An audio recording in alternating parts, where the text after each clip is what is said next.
4 jeunes polytechniciens sont actuellement en formation au RSMA. Ils ont été accueillis durant une journée au sein de la collectivité régionale afin qu'ils découvrent et comprennent le fonctionnement de la région Réunion. La région accompagne bien entendu l'excellence, accompagne les formations professionnelles et l'avenir de nos jeunes. Ces 4 polytechniciens seront demain d'excellents ambassadeurs de la Réunion. Donc il est logique et normal que la Réunion soit à leur côté.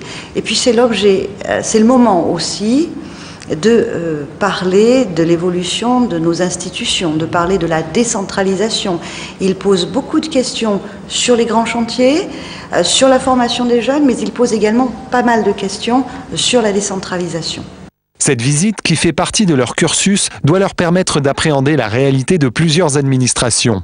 Je crois que le SMA a une particularité qui est, c'est d'avoir vraiment à cœur de leur faire découvrir toutes les institutions, toutes les formations, de leur mettre plein la tête en vue de parfaire leur formation et que la destination Réunion pour ces polytechniciens, parce qu'ils vont en parler, devienne quelque chose d'attractif. Leur mettre des images dans la tête.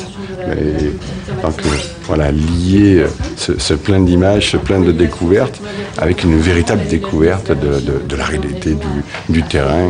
Donc ils ont la réalité du terrain et de la jeunesse, etc. par le biais de ce qu'ils vont faire au SMA.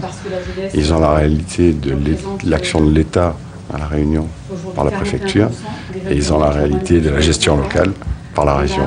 Ils ont été reçus par Fabienne Coipel-Sauré, élue en charge des transports, et Huguette Vidotte en charge de l'enseignement supérieur. J'ai pu retenir l'importance des budgets à tous les niveaux, autant au niveau de l'éducation, de la participation à la formation professionnelle, des routes, de tous les grands travaux de la Réunion, et notamment les projets qui nous ont été présentés de développement urbain par le Transeco Express et la route du littoral.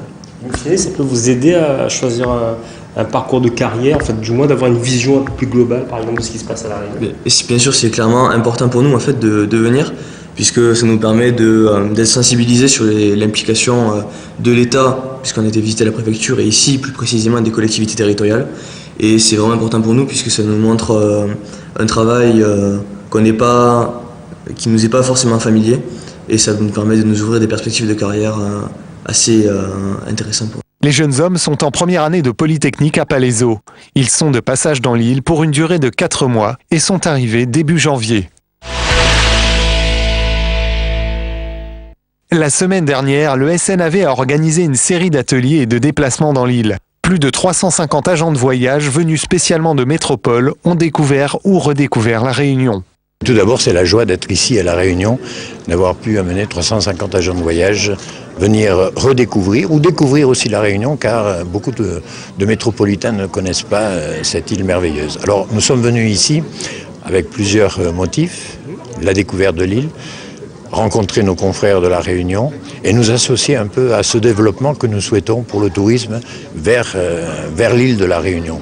Bien sûr, dans cette période difficile, nous allons essayer de donner le moral à nos adhérents, parce que la situation économique n'est pas toujours très brillante. Il y a des difficultés de tous ordres et notre métier rencontre des passages extrêmement difficiles.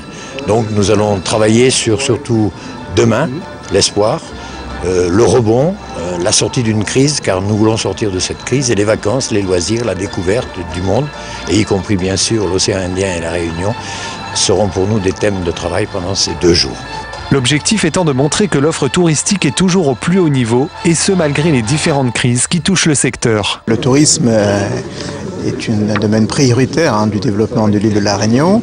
Nous avons connu, vous le savez bien, un certain nombre de crises, du chikungunya, de crises requins, de cyclones. Et il faut, à un moment donné, dédramatiser l'ensemble de ces événements pour dire aux uns et aux autres, ce sont des événements ponctuels qui ne remettent pas du tout en cause la qualité de notre île, l'accueil qu'on va pouvoir trouver à La Réunion et l'ensemble des activités qui sont liées aux activités montagnes et les activités mer de l'île de La Réunion.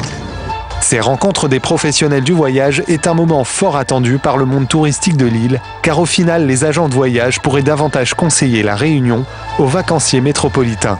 qui sont venus sur 4 jours. Là aujourd'hui c'est la soirée d'ouverture avec tout le programme. Demain ce sont des ateliers avec, ils aborderont le côté le client et le numérique, ils aborderont les compagnies aériennes, les différents sujets de nos métiers.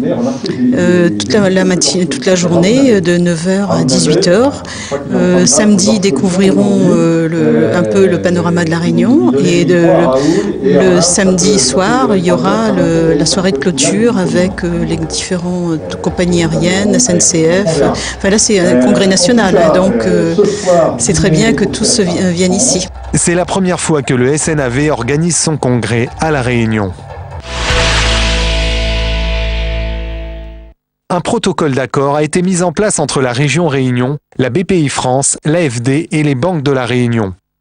L'aide économique concerne les entreprises touchées par Bégisa et faisant partie des filières de l'artisanat, de la pêche et du tourisme. Nous avons souhaité à la région Réunion pouvoir mettre en place un dispositif donc après Bégisa en direction des entreprises et notamment des très petites entreprises pour permettre à ces entreprises de ne pas avoir d'à-coups supplémentaires. Le contexte économique est déjà difficile, il est déjà contraignant et l'idée c'est de pouvoir donc avec la BPI, avec l'AFD et l'ensemble des banques de la Réunion leur proposer à ces petites entreprises un dispositif très rapide pour pouvoir leur permettre de redémarrer rapidement leur exploitation. Encore une fois, des modalités relativement simples qui ont été mises en place. Premièrement, un emprunt qui peut être sollicité par ces entreprises auprès des établissements bancaires et une garantie donc apportée pour la première fois par la BPI. Donc ça c'est le premier module. Et le deuxième, c'est une subvention régionale donc, qui pourra être accordée là aussi dans le cadre d'un plafond de 30% donc des frais. Et cette subvention régionale comprend aussi la prise en charge à 100% donc des différents frais bancaires qui pourraient être portés par l'entreprise. Donc voilà, c'est un dispositif que nous souhaitons rapide, réactif, qui peut être mobilisé en l'espace de 15 jours et encore une fois pour permettre aux entreprises de relancer des travaux ou de mettre en place donc l'achat de matériel pour ne pas avoir d'à-coups supplémentaires dans l'exploitation. Au total, une subvention de 500 000 € est débloquée par la collectivité en direction des entreprises qui en feront la demande. L'aide au cas par cas pour chaque entreprise est plafonnée à 50 000 €. C'est à la demande du président. Il a voulu qu'on fasse quelque chose de collégial et de rapide surtout. C'est ce qui nous a engagés dans cette démarche. Donc il a fallu faire simple et mener avec ses équipes une convention de telle manière qu'une fois en route, les prétendants à ce soutien collégial, je le rappelle, initié avec le monde de la banque, des institutions et de la collectivité locale, on puisse y répondre favorablement et dans des délais qui soient encore des délais hors traumatisme, c'est-à-dire qu'on ne mette pas 3 mois pour répondre. C'était un peu ce qui nous a engagés dans cette convention, répondre dans les 15 jours. Alors, il y a deux volets, comme l'a dit le président. Un premier volet, subvention, mais là, c'est de l'ordre de la collectivité locale qui répond sur le matériel à hauteur de 30%, jusqu'à un montant de 50 000 €. Et puis l'autre volet, qui est le volet plus bancaire, où là, on est dans de la massification de besoins, que ce soit pour une augmentation de BFR, comme une augmentation ou le changement même de l'appareil de production. Il y a besoin d'un montant plus important, et à ce titre-là, les banquiers ont besoin d'être accompagnés, et c'est pour ça que BPI France aujourd'hui peut cautionner ces emprunts à hauteur de 70%. C'est-à-dire qu'on prend 70% du risque avec le banquier, que ce soit pour l'augmentation de BFR, comme pour l'investissement de nouveaux matériels ou le changement de matériel. Cette subvention est cumulable avec une procédure de prêt financier mise en place collégialement entre la région, la BPI, l'AFD et les banques de la place. Les aides aux structures hôtelières touchées par Bégisa feront l'objet d'une prochaine procédure d'aide régionale.